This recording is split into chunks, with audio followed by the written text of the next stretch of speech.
Prepaid meter हटवा, prepaid meter हटवा, prepaid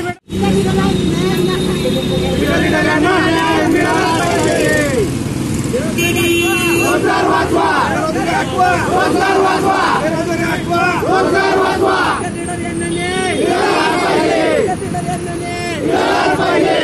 या घोषणा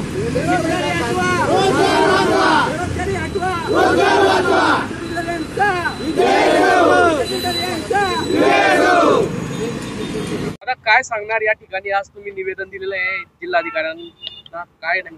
आम्ही आमचे मीटर रीडरांचा प्रश्न हा पोटापाण्याचा आहे, कारण की सरकारने महावितरणने हे खाजगीकरणाच्या माध्यमातून स्मार्ट मीटर बसवण्याचा प्रयत्न चालू आहे.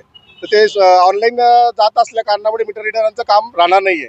तर त्या कारणाकरता कलेक्टर साहेबांना आम्ही मागणी केली आहे की आमचा विचार करावा की शासनाच्या मार्फत नोकरी नाही आहेत, मुलांना बेरोजगार आहेत आणि ज्यांना कॉन्टॅक्ट पद्धतीने काम आहे ते आमच्याकडनं काढून घेत नाही. त्याच्याकरता आम्ही सर्वांना निवेदन दिलेलं आहे.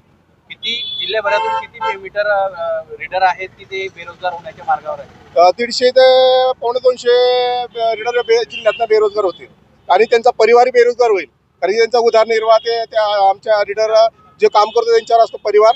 आणि 20 ते 25 वर्षापासून आम्ही रीडिंग काम करतो. प्लस आम्ही कालच्या दिवशी प्रजासत्ताक दिन असताना आमचे मीटर रीडर त्यांना सुटी नसते, कालही त्यांनी आमच्या रीडिंग घेतली.